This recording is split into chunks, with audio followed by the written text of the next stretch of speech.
Welcome, ladies, to another You Lead webinar. And it is so fun that we get to just hang out together and be here with you. And thank you for taking some time, whether you're eating lunch or you're doing some things around the office, or maybe you're at home working. So I'm just so glad you're here. My name is Kelly King, and I'm the Women's Ministry Specialist at LifeWay Christian Resources. And I have some friends with me today that are going to help us as we go through how to build ministry teams. And so we are looking forward to doing that as well.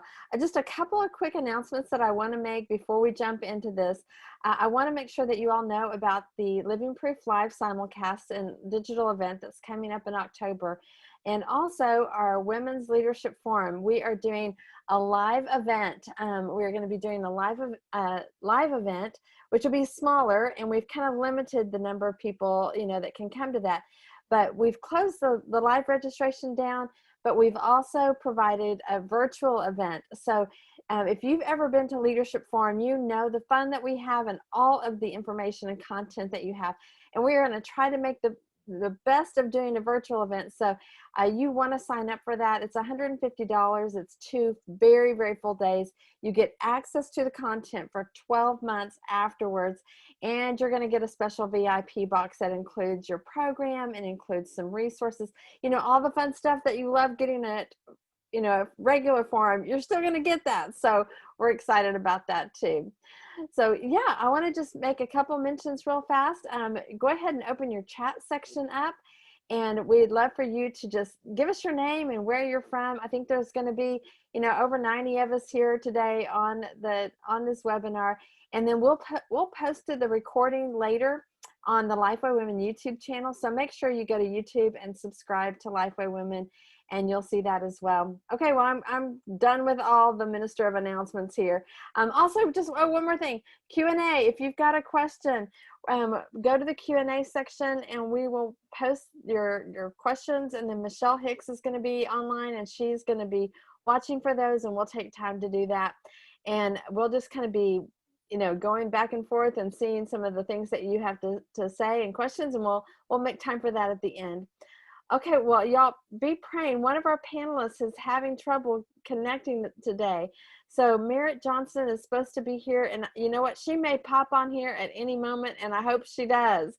But if she doesn't, I'm so glad to have Jessie Seneca and Julie Woodruff with me. So Jessie, why don't you just give a quick shout out and just tell us a little bit about you? Oh, hi, Kelly. Thanks for having me on with you guys. This is so exciting. I love talking about leadership and about building a team. I come to you from Bethlehem, Pennsylvania, the Northeast area, and I live there with my husband, married about 35 years, 2 grown daughters, and I'm enjoying the role of Mimi. Also, I've been in ministry and leadership for over 35 years. And love every aspect of it. Have been in the church.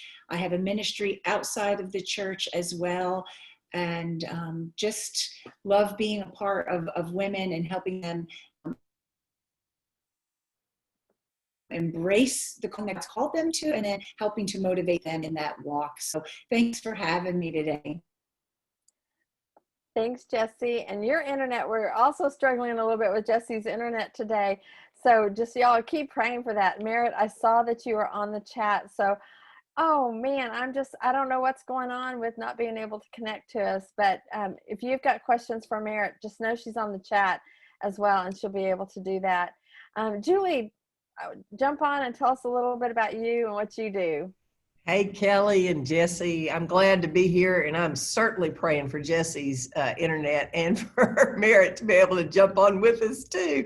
I am coming to you from Hendersonville, Tennessee, and I know that's hard to tell with my twang, but anyway, I'm excited to be here. I've been at Long Hollow Baptist Church for 15 years as women's minister, and I am married to Sid, and we have 2 children as well. And as Jessie said, I can say the same thing, that my favorite role is Juju. We have 6 grandchildren. I've just got to tell this because it's just crazy, but our daughter has 5 little boys, and they are 6, 5, 4, 3. Next week, the last one will be 2.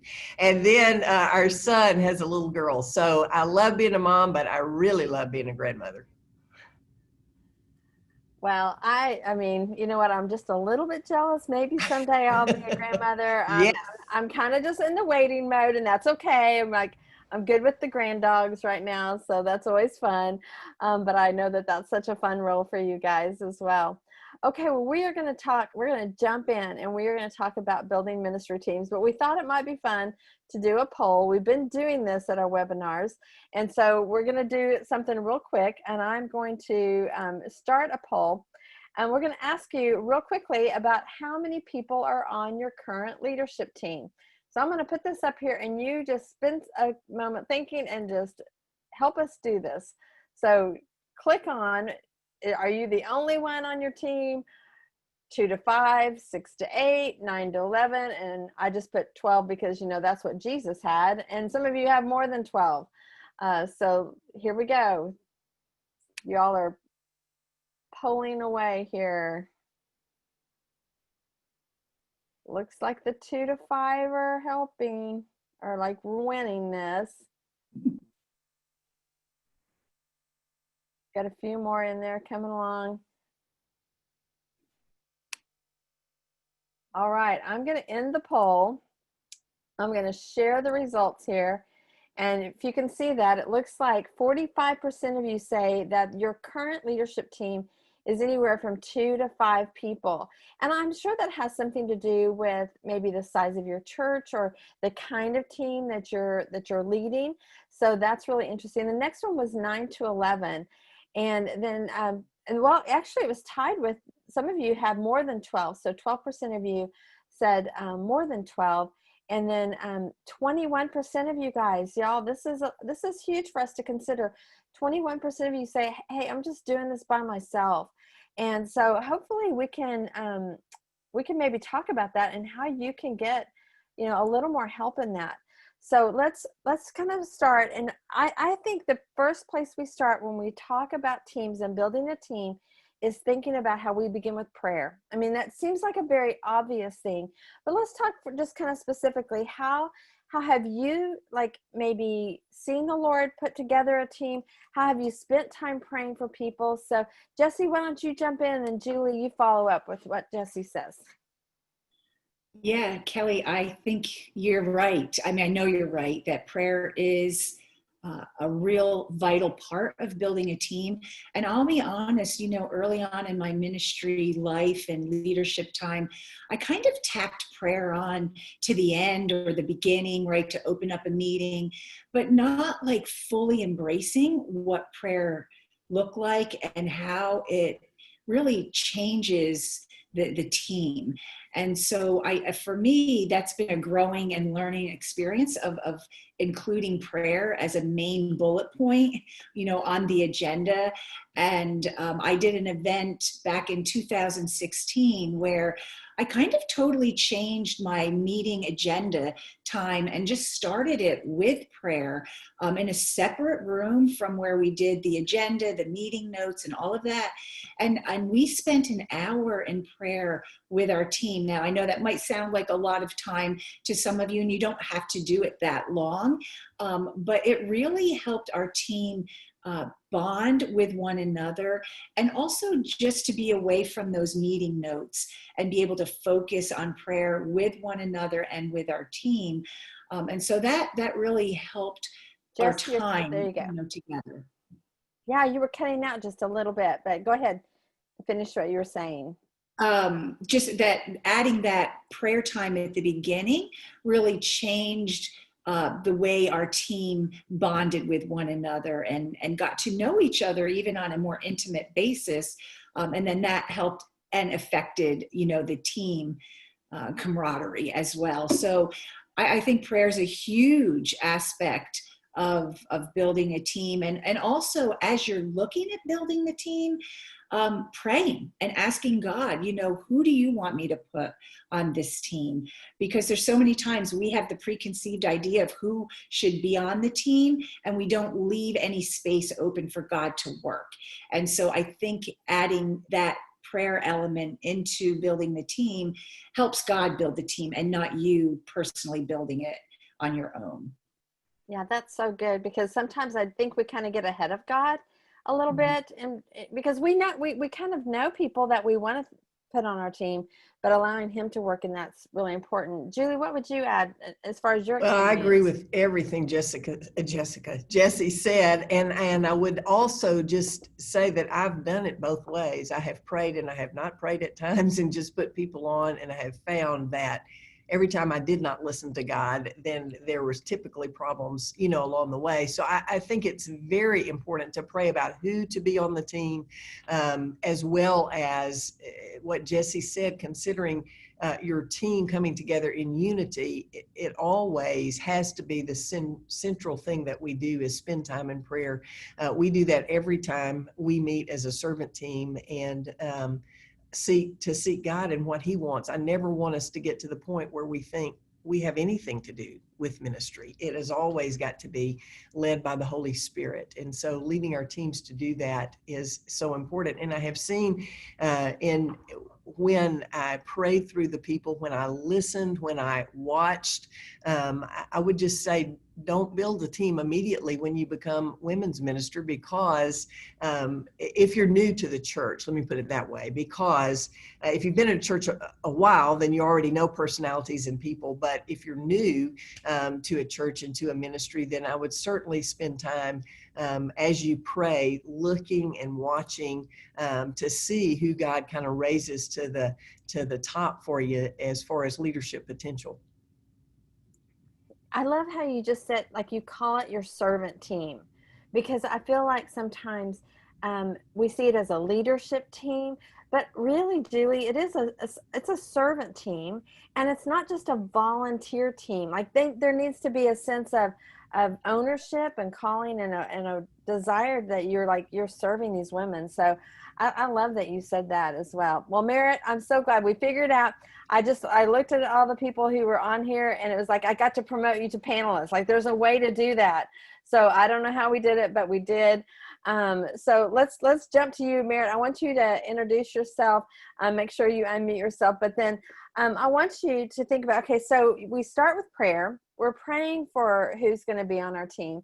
But then I want you to just kind of talk a little bit about how you identify women. Like, what are some qualifications maybe? What are some questions you ask? How do you align it with the church mission? There's a lot of questions in that, but identifying leaders, let's talk a little bit about that. Well, thank you. It's great to be here. And so it definitely was an adventure this morning. We love technology. It's a blessing, and it keeps us on our toes, and definitely made me more prayerful this morning. So I'm very, very glad to be here. And just a little bit about me. I live in Brenham, Texas, home of Bluebell Ice Cream, if you're a fan of Bluebell Ice Cream. So I live here with my husband, Jeremy. We've been married 20 years. We have 3 children, and we serve as volunteer lay leaders at Brenham's First Baptist Church. But over the course of 20 years of ministry, I've had the opportunity to serve in a variety of different roles, much more than I ever thought when I surrendered to ministry, but have had the chance to serve on staff at a church as a women's minister, served as a seminary professor, hospital chaplain, director of a nonprofit, and then currently God has me serving at an organization called the Baptist World Alliance, which is a network of 241 Baptist ministries and organizations around the world. So definitely a lot to keep me busy and to keep me prayerful, as I mentioned earlier. But as we think about being able to put together leadership teams or servant teams, as was mentioned earlier, I think it's very important for us to have some litmus tests for ourselves as we're thinking through and we're praying through, because I think by default our nature is to gravitate to people who are like us, or to gravitate to people that we already have strong relationships with.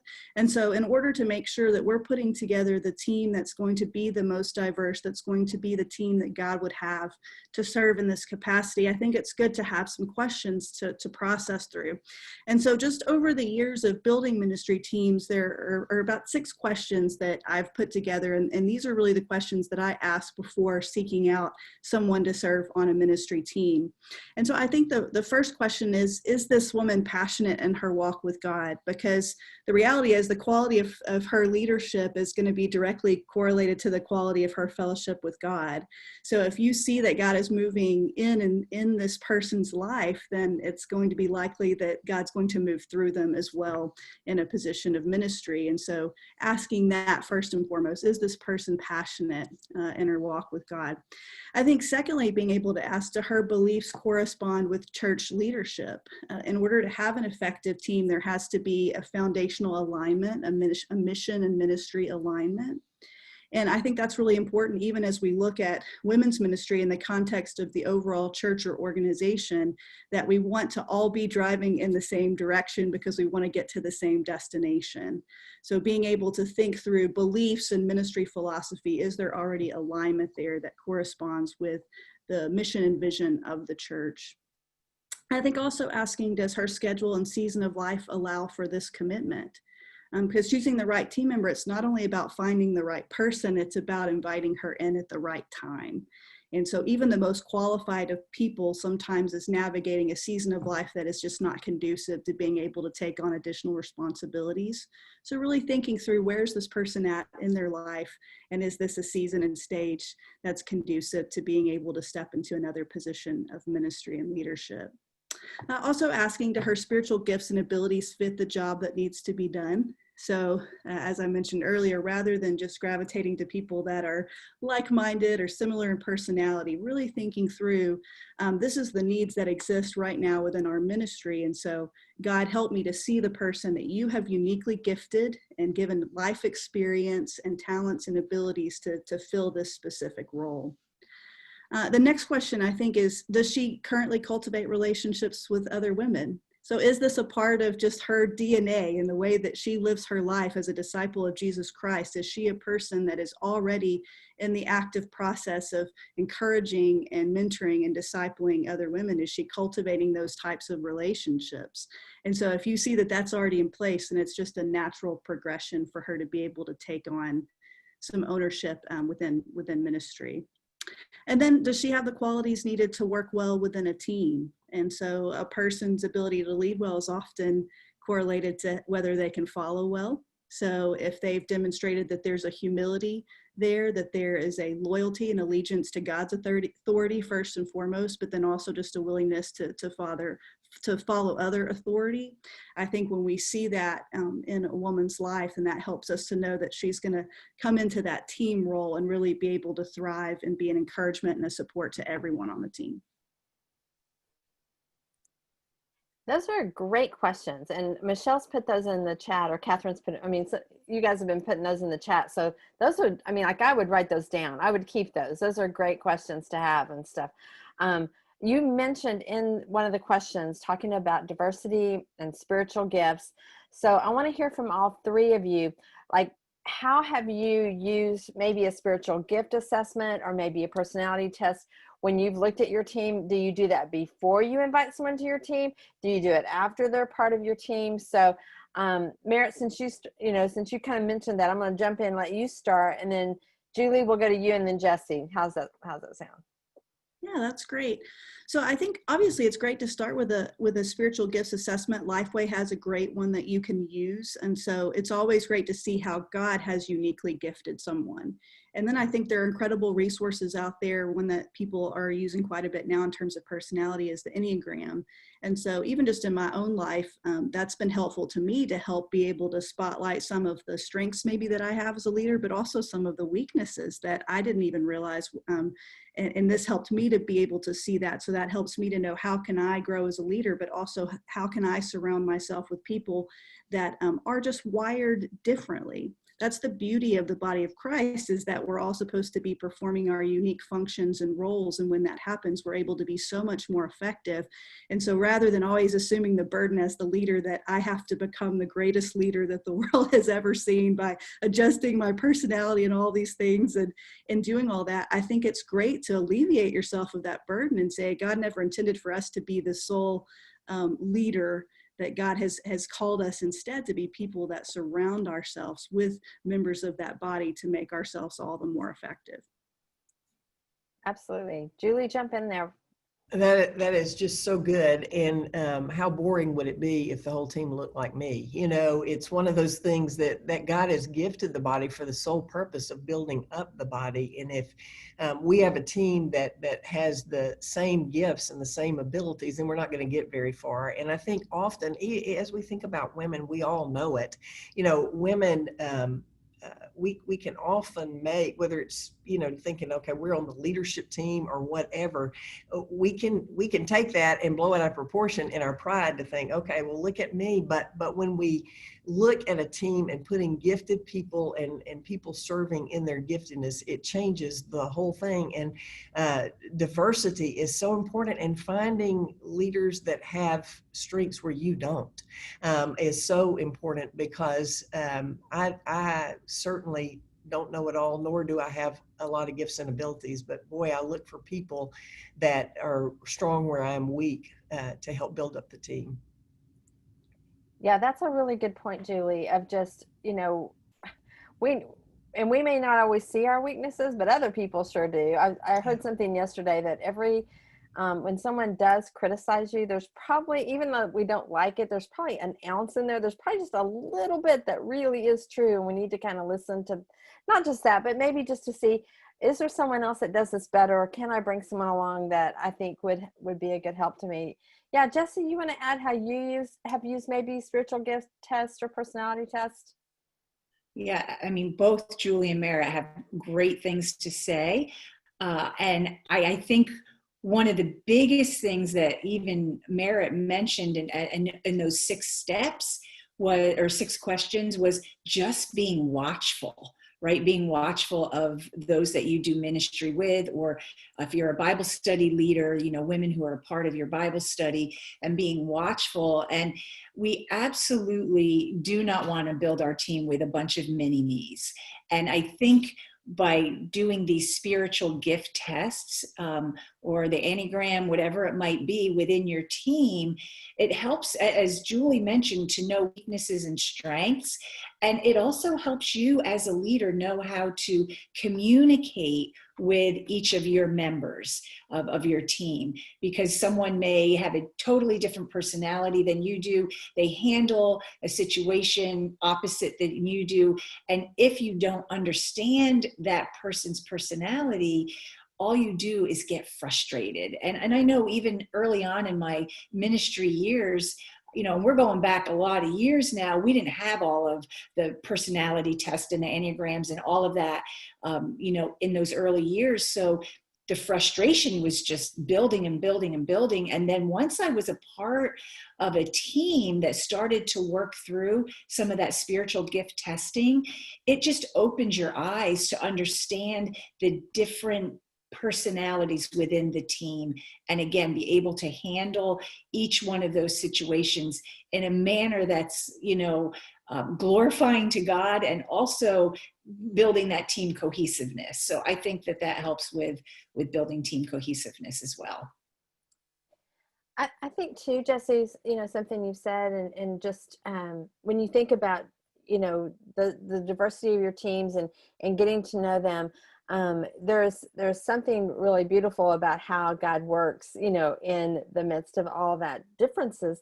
And you mentioned even just like when you know the personality, if conflict arises, which we know that conflict sometimes arises even in teams, that you if you know their personality a little bit, you kind of you get some insight into who they are and how to respond to them and how they will respond to it. And So those are good. I do want to mention in the chat section, we put the link to the spiritual gifts assessment that's on our LifeWay website. So if you've not done that with your team, or as you're building your team, I would strongly encourage you, start there. Start with their spiritual gifts, because those are given by the Holy Spirit. And those are things that that are there to edify the body. So that is a key step in building your ministry team.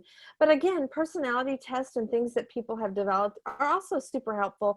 I know at Women's Leadership Forum, we have Beth McCord coming, who's the Enneagram coach, and she's going to do a session on that. So she's going to kind of, it'll be, there's a lot to it, but in an hour, she can cover quite a bit of information. So we're looking forward to having her as there.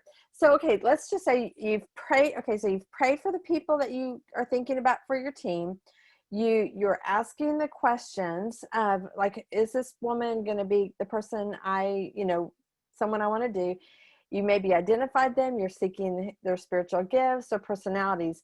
Now, when you ask them, what kind of expectations do you throw at them? Like, do you give them kind of a covenant or an expectation? What are the expectations that you set? So Jesse, you want to jump in on that one and talk about that?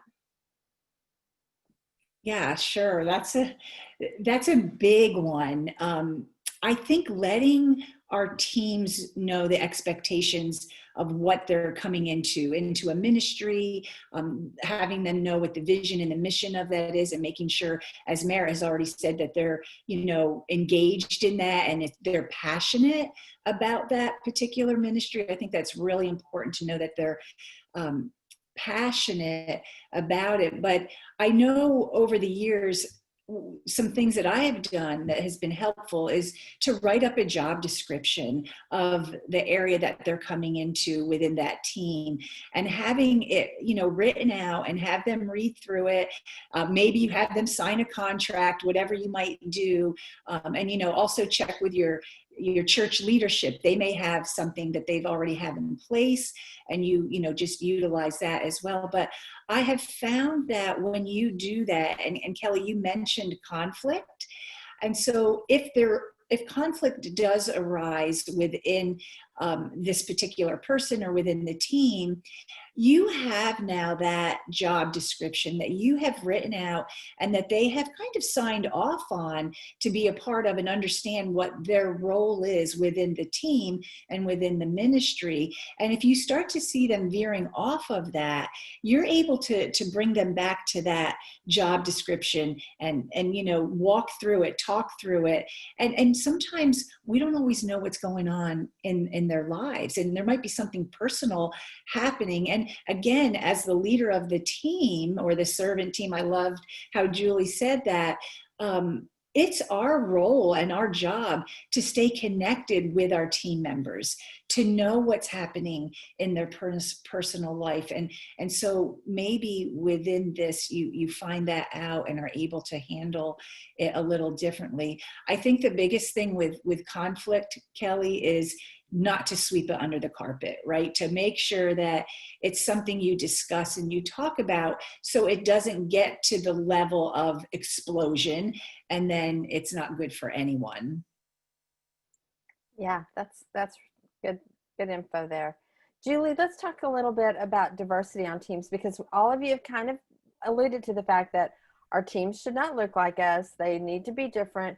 And there's a lot of things to consider, whether it's ages, stages, ethnicity, things like that. So Julie, how have you kind of addressed that, and how do you think that we need to do better at building diversity on our teams? Well, our team has women of all ages on it. We have single women on there, single moms, young adult singles who've never been married. We have young marrieds. We have older, mature adults. I don't like to say senior because I'm in that category. But anyway, we broaden the spectrum and have just diversity across the board. I think it's so important because we don't all think alike. And I think that every person contributes from her standpoint and her life stage to help us think through women all women and what that looks like and how we can best minister to them. And I always find that every person has something to contribute when it's diverse like that. Julie, how big is your team? Like, how many people do you have? Because you probably have a larger team. Yeah, my church is larger, and we actually have 22, but we have two different campuses. So I have a smaller team at one campus and a little bit larger team at the campus where I am.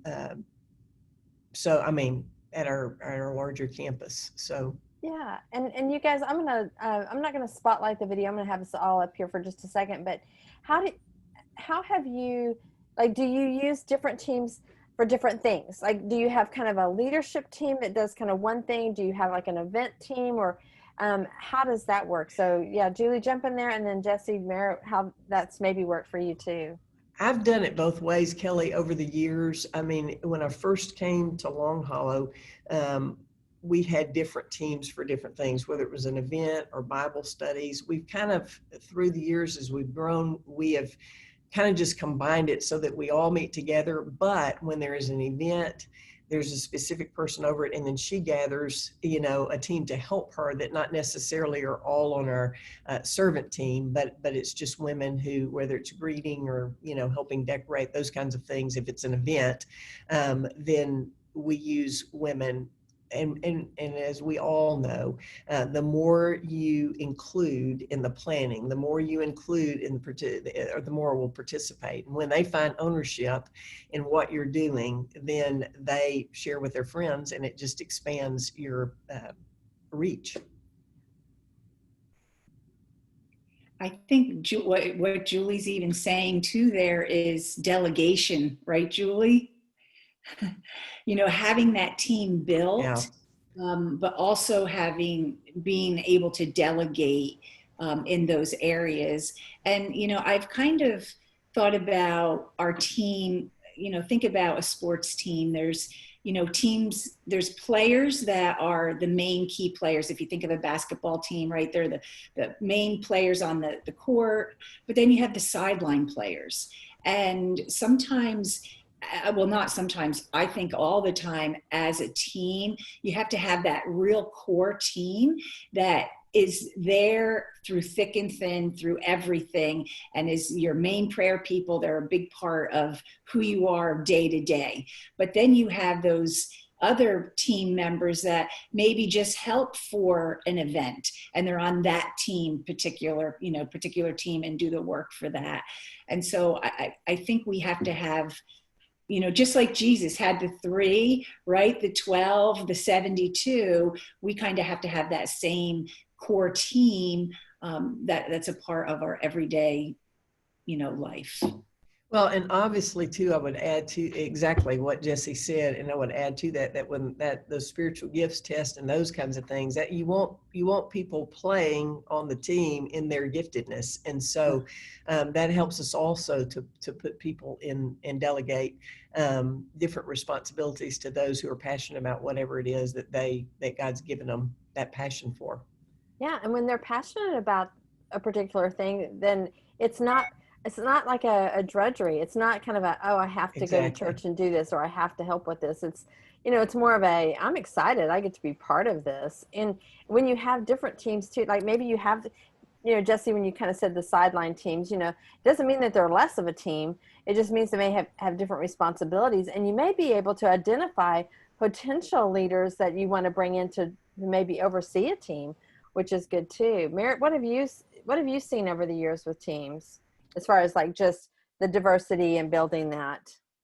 Yeah, so I think we've already heard such great insight, so I would definitely concur with what's been stated, but also just being mindful of the fact that as you build this team, and as I've built teams in the past, the sweet spot to try and get to is where you're shepherding this group of core leaders. And then out of the investment that you're making into those core leaders, then there's that cyclical discipleship that happens as they recruit teams in the area that they have ownership of.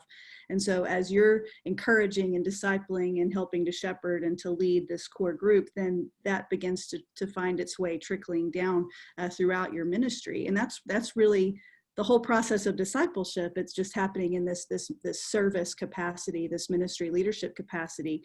But we should always be going forth and making disciples. And so it's the same way in the way we structure and set up our team. And we see it that way, that I'm not just finding people to come and to help get things done. I really want to see these people as people that I get to love and encourage and disciple. These are my people, right? So when we change that perspective, I think that changes the whole dynamic of that core team. And then it also changes the way that they begin to lead the teams that they build.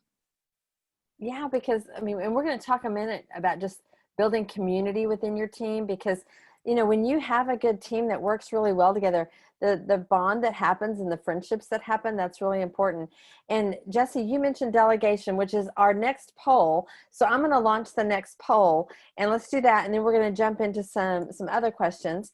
So let me go to the delegation poll, and I'm going to launch it, and it's, what is the reason you struggle with delegating tasks to your team?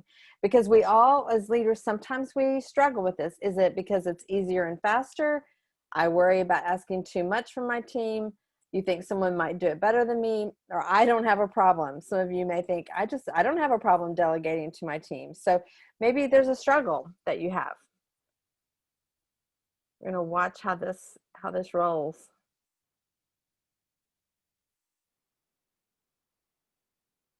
A little over half of you have voted. You're continuing. Keep going. We might have to hear from all those that say they don't have a problem with delegating. I'm telling you, they should be on they should be on the panel, right? Okay. I'm gonna stop it here, and I'm gonna share the results. So the number one reason that you struggle is that you worry about asking too much from my team. And when we as our panelists, when we kind of looked at what questions we might ask, this was the one that we all said, is sometimes we get that guilt of going, well, gosh, we're not paying them anything, so am I asking them too much? So that's I think it's a pretty common reason why sometimes we don't. And then, you know, it was tied as far as it's easier and faster to do it myself, because sometimes we do kind of get in that mentality of, man, I just got to get this done and I'm just going to do it myself, because then you think I have to teach someone else to do it. And we know that can be an issue too, but good for you. 35% of you said, I don't have a problem with delegating to my team. So that is kudos to you guys, you know, for being good at delegation.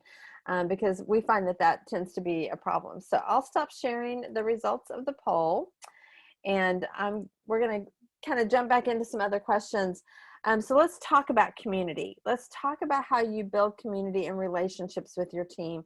And this includes even just having fun with your team, or maybe showing appreciation. So Julie, what's some ways that you have built community with your team? We've done it in lots of different ways. We've done trust games. We've done, you know, different exercises just to get to know one another. And certainly when we bring new people in, even last night, I did an exercise with our servant team called Peaks and Valleys, looking at things. So we try to continually do different things to just build community, to help them to get to know one another. But having fun is very important. And so we don't do that enough. That's one of those things that I would just say I need to do better at, because the time we've gone bowling before, and it was just absolutely hysterical. And when you're having fun with one another, there's no agenda, there's no nothing, then they know that you care about them, that you want just to get to know them and enjoy. We have laughed our heads off. We always do something at Christmas at the end of the year, and that's where I always do gifts for them, just to show our appreciation, to say thank you for all that you've done this year, just to help with our team. So camaraderie is so important, and it doesn't just come naturally. Certainly when you put a different people in a room that don't know each other, you have to spend some time getting to know one another. So I think that's vital. Yeah. Jesse, have you done something fun with your teams, or have maybe you've gone on a retreat with your team? What are some things you've done? Well, right now, the ministry that I'm a part of is outside of the church. And my team is very diverse in, where they live. I mean, they come from 5 different states, and it's really hard to get everybody together. But I think one of the things that Julie said that I totally agree with is you have to be intentional about making this happen. It's not just going to happen. And it might take you 6 months to narrow down a date and make it happen.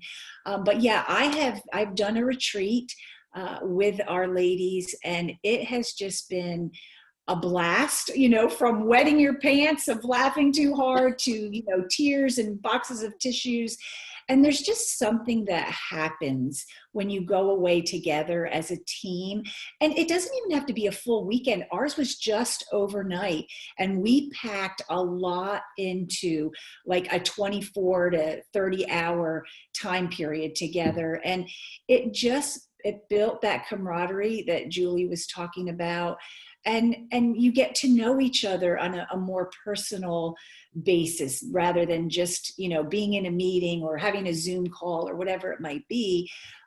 Doing that. We've also done where we've just gone overnight to the Museum of the Bible as a team. Whoever could go, we went, and we just had a great time. And this is the other thing, Kelly, that I think you don't notice when you're just having meetings with your team. You get to see those personalities that we talked about. You get to see them in action and see how they are outside of the church setting, outside of the ministry setting, and how that personality evolves. And you might find things out about your team members that you never knew before, good and maybe not so good. And so I've loved the fun part of ministry. And like Julie said, we don't do it enough just because time, right, is a hard factor to factor into ministry teams. But again, it's just being intentional with making things happen. I know even as LifeWay trainers, we get together once a year and we try to make it really a special time, not just of work, but also of play. And this year we had to do it virtually because of COVID. And so we're all having to figure out how do we do team meetings and on a screen. Merritt, have you figured out any ways to do anything fun with the team on screen, or maybe you guys can jump in there if there's some ideas, because I know that some of these ladies are probably thinking, what fun can I do with my team while we're just meeting on Zoom? Right. Well, I think we do have to be creative, and so for our team, we've tried to, as much as possible, use some different tools so that we can differentiate. Something like Zoom is really more for the work side of things, but then setting up, Marco Polo, which is another app that you can put on your phone, and it enables you to record a video message that then people can watch back when they have time. So we're able to still communicate with each other, and we really use that to share things that are, this is what it looks like trying to get kids all in virtual school today, so it's things of that nature, inviting people in to see this new reality that we're in. So it's not specific to work, but it is bonding in that sense that we're seeing what everybody is facing as we navigate these challenging times. And I know even with our LifeWay ministry trainers, for our monthly call, we've celebrated birthdays. So making sure that we have the party hats and everything ready to go, so that each month, even though we can't see each other in person, that we've been able to still have that personal connection. And then I know then for folks that are local, just figuring out creative ways to meet. So one of the churches that I had been blessed to go and speak at a retreat for, I've followed along their leadership team since then, and they're so much fun. And so they just all took their SUVs or their husband's trucks, and they went to Sonic, got themselves drinks, and then went to the church parking lot and parked there 6 feet apart, and sat in the back of their vehicles, enjoyed their Sonic drinks, and had that opportunity to at least see each other face to face, even though they were doing it responsibly and socially distanced. Yeah, we're definitely all having to be creative on all different fronts these days. That's for sure. Even so one thing I did last year with our team, when we did get to meet, that was really fun is I just went to the dollar store and I bought a bunch of like just, dollar toys. And then everyone had to grab a toy and they had the name of someone and then they had to give it as an award and how that toy kind of represented that person. And so that was a lot of fun, and it gave us a chance to get to know each other and bond a little bit better. So there's some fun and creative things you can do out there, and it doesn't have to cost a lot of money, just to do something that shows, and to show them that you appreciate them. Because when people are giving of their time, even as they feel really led to it, it's great. Like, look for clearance items sometimes, and you can find some really great things that you can just do for little gifts or whatever, and just to say thank you for your time and your investment. I think those are really important too. Well, let's talk about team meetings, because you know what, we all love meetings, don't we? So how do you, like, what are some things that you do to have a successful team meeting? Let's see, I was trying to think who we had. I know I kind of gave this question to someone, but anybody jump in there. Right, I'll jump in on that. Okay. I am not a lover of meetings, but I do think you can have effective meetings for sure. And so I think in that process of having effective meetings, it's making a commitment to not overmeet in terms of frequency or length. So when people say that they want to come and be a part of this ministry and they've agreed to that, and I know someone asked in the chat earlier, would we even have a volunteer sign a covenant type commitment? And I would. We actually do ask for those in volunteer, whatever capacity that they're in, to go ahead and sign that commitment. But there's also a commitment from my end that I promise to respect your time. And so part of how I'm going to respect your time, I'm going to let you know in advance our meeting schedule. We're going to try to do that as often as we need to, but not more than we need to. So if it's something that we can solve with a text or a phone call or an email, we're going to do that first. But if it's something that we only need 30 minutes to jump on and we can all dialogue together, setting an agenda in advance and having that be a timed agenda so that people know, okay, I'm going to allocate these 30 minutes and that's what this meeting length is going to be. It's going to be that 30 minutes. And then also inviting people in terms of shared preparation and reporting, that if you have that core team to say, okay, we're going to meet for an hour, I'm going to share some thoughts at the beginning and at the close, but then each of you are going to have your 10 minutes. And then you really start to just have this process of everybody feels part of the process, that it's collaborative in terms of the meeting, that they're not just sitting there as a spectator, but they're actively engaged and participatory in that. And again, it's really a matter of saying, I respect you and your time.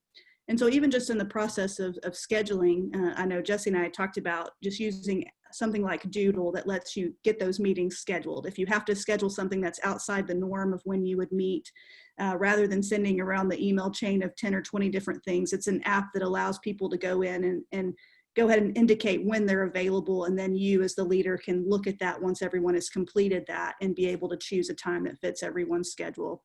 So leveraging that technology, but I think so much of it ultimately boils down to, if you respect the time and you are a good stewardship of that time when you meet together, then meetings become an encouragement and not a burden. Yeah, setting the expectations, setting the agenda.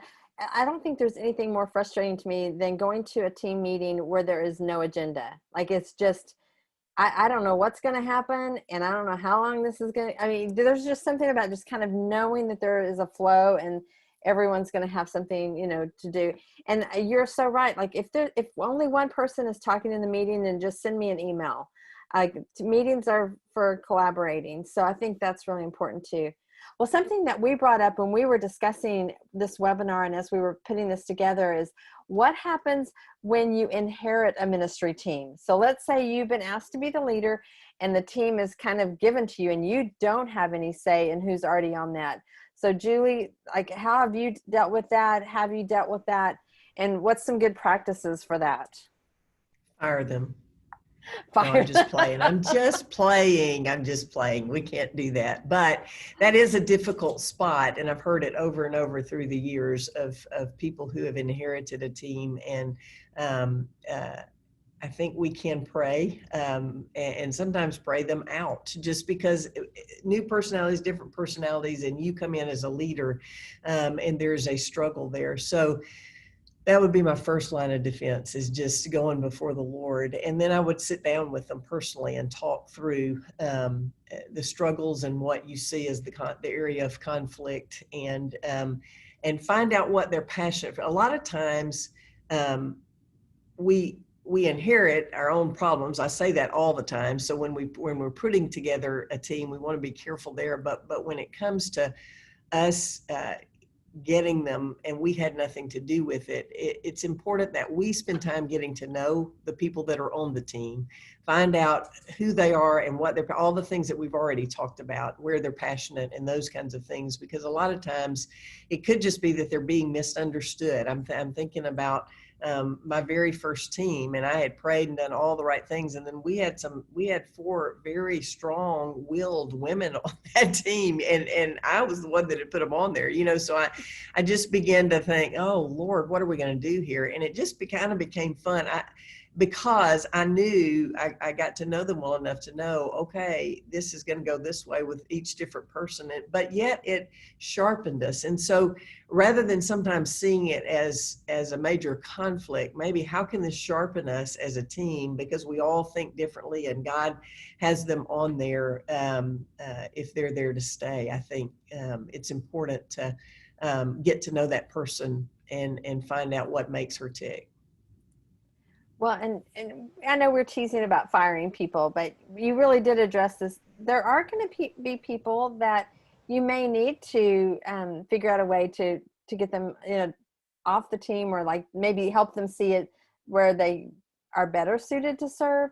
And so I think having those expectations up front are really important, and just setting those expectations. And then you can, if they're not meeting the expectations, then you can kind of go to them one-on-one and say, hey, this is really what I need from you, and this isn't working. So Julie, you've kind of addressed that really well. Let's just, Michelle, I want to turn it to you for a second. We're at 11:50, so we just have a few minutes left. I didn't see any questions on the Q&A, so if you have any, you could put one there, but I haven't been able to watch the chat as much. So Michelle, Catherine, were there some things that came along the chat that you think we should mention? There was the one question about working with volunteers and whether they sign a commitment, and Merritt ended up addressing that a little bit further in the discussion. What, the ladies have had just incredible comments on here, but we'd love to have questions if you want to send them to the Q&A, or you can put them in the chat and we'll make sure that we can answer these here right at the end if anybody has anything. Kelly, Yeah. I can just, while we're waiting for those to come in, just in terms of pre-existing teams, I would just encourage you, if you've inherited a team, to honor the history as well. And so I believe God does have a way of helping bring about those transitions, but I think it's so affirming for the people that have been there to honor that history, to honor their investment and the legacy of ministry that exists there, and to listen and to learn, because there is valuable insight. Especially the first church that I served as a women's minister, I was in my 20s. And so it would have been very naive for me to step in and just say, well, I have a plan and and we're going to do this. It was very helpful for me at that season, and then now years later it's still helpful for me to listen and to learn from the people that are there. And then once you've gathered that information, then as you have that vision and the plan that the Lord has given you, invite them into the process of change. And really then it becomes their decision if they feel like the Lord wants to bring them to be part of that change, or if they feel like they've been affirmed in the role that they've played in that history, and now it's time for them to pass the leadership on. Then it helps to automatically provide that transition. But in the process, you've honored the hard work of the people that were there before you. Absolutely. Well, I also just want to make mention, I'm not trying to just promote my book, but if you're looking for some basic, good, just solid, information about just teams and building a team, you can go to lifeway.com and look for the Ministry to Women, the Essential Guide to Leading in the Local Church. And there is a whole chapter on teams, and I know Jessie has some information too, and she does a lot of our You Lead events where she talks about teams as well, and so that can be really helpful. And there may be some other resources. So ladies, are there some resources that you've used that have helped you with your teams? And I think giving books to your teams are really, maybe even going through a book or a Bible study together is a great way to build community. But maybe you know of some resources. Anybody have anything that you've used that have? Well, Kelly, your book is great. Your Oh, book is thanks. wonderful in helping to build the team. I've used a lot of John Maxwell leadership books, and we've worked through that as a team, and just seeing the importance of building the team. And I think what Merritt shared is just so vital in building that team.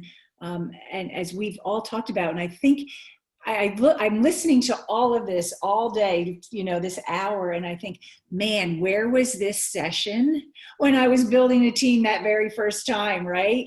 And I think for a lot of us, it's just been a process of learning how to build the team, how to keep the team consistent. And the one thing that I always share and that I've mentored with women who've come into an existing team is don't try to change everything that first year. I love what both of you have said, get to know the women, know the history. And by talking with them, you might see that their passion is different than the role that they're in right now. But come in and just embrace the people that are there, get to know them. Don't make a lot of changes that first year. And, the team might start to disperse, just because of it's not the right place for them. And the other thing that I think is really important, we haven't mentioned today yet, is understanding the seasons of life that our team members are in or that the people are in. They may have had a vital role for 5 or 6 years, but because of life circumstances in the season of their life, they might have to take a back seat, right, to that particular role. Doesn't mean that they can't still have a role, but it might just look different. And so understanding the seasons of life that each of our members are in. That's great. I'm glad you brought that up because, and one of you even, I think, I can't remember if it was you, Jessie, or Julie that talked to, or maybe it was Merritt. Merritt, it was one of your questions about the season of life. Does she have time for this? I have found that to be true, that there are sometimes women have told me no, and it's not because they didn't have an interest. It just wasn't the right timing for them. And I think that's a good reason to even have like maybe a rotation basis or like every year you re kind of commit to that team so that if someone wants an out, sometimes they need an easy way because women don't like to say no, but sometimes they need to. So you can have those kind of good conversations. Benny asked there's a couple questions on here and we're about to run out of time. So let's make it quick. One of them is that, and this happens especially right now because we're in politics and people are on different sides and they create division on your team. So how can you bring your team together? We're in the midst of a political season. So I'm just going to answer this real quick and stuff. I would set an expectation up front that this is probably not the best place to discuss that. And maybe there's a time where, this is like, keep them in God's word. Keep them focused on the mission of what you're trying to do. Keep them focused on the Lord and the unity that we find in the Lord. And then, try to kind of squelch that a little bit if that happens.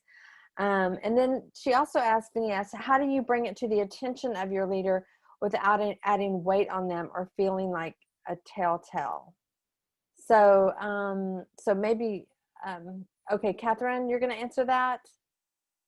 Are you going to like? No, I was just saying we were going to answer that one live. Oh, okay, got it. I thought, Catherine's going to jump in here. She's going to answer this. So I don't know if I understand the question, Benny, but as far as like, how do you bring something to the attention of your, okay. So maybe there's a subject that your leader needs to know, but you just don't want to like burden them with it. Is there a good way to just say, hey, this is something we might need to address? Any thoughts? Yeah, I think just as it relates to just any kind of conflict or issues that exist on the team, you don't want to let that issue linger. So we follow the biblical model of trying to address it with the individual first. And then if there's not resolution there, then it does get escalated up to the leadership to be able to do that. But I think just one simple question to ask, even as it relates to the politics and the other deal, is just being able to ask, was this a disagreement or was this truly an offense? So sometimes we can say we can disagree about things, and maybe this isn't the right place to be having these conversations because we are going to disagree on some things. But if there was truly an offense, then that's where it becomes something biblically that you need to follow that path of conflict resolution, and the leader will need to be involved in that if you're not seeing resolution in that. And that's the a step in being a peacemaker instead of just a peacekeeper. Mm-hmm. Yeah, and I think too, like if there's something that you're trying to bring up to your leader, the one-on-one conversations are always going to, start there, not in a group. If you think that it could be a conflict, or if you just need to just have that conversation. Jeanette Heffley was saying, why do we feel it's important to sign a covenant or signed by team members? Julie, do you have people sign a covenant with you? I do. And I think it's important because, as we've already said, everybody's on the same sheet of music. They understand what the job description is, and they understand the commitment and time that it requires. One of the things I even put on our commitment is, talk to your husband about this. Make sure he's okay with you taking on this commitment, and just outline for them what the expectations are, when we'll meet, how often we'll meet, the requirements. And as we've said, I think you can go back to that if ever there's a question. So everybody understands the commitment, and they're all together in one accord and unity in knowing what the commitment is. Yeah, it really does protect you as the leader to kind of help you with Absolutely. that. Well, y'all, it is right up at noon. And as always, the time flies by. And I always think, well, we could have probably talked for at least another 30 more minutes. So I just want to say thank you to Jesse and Julie and Merritt. So glad we got you on here, Merritt. So glad we got that to happen. Thank you, the people who've joined us. And then again, we're going to save the chat. We'll save that chat section because some people are, have asked about that. So I'm going to hit the save chat button, and I'm going to stop the recording, but we will post this on the LifeWay Women YouTube channel. So look for it there, and I appreciate y'all so much. Y'all have a great day.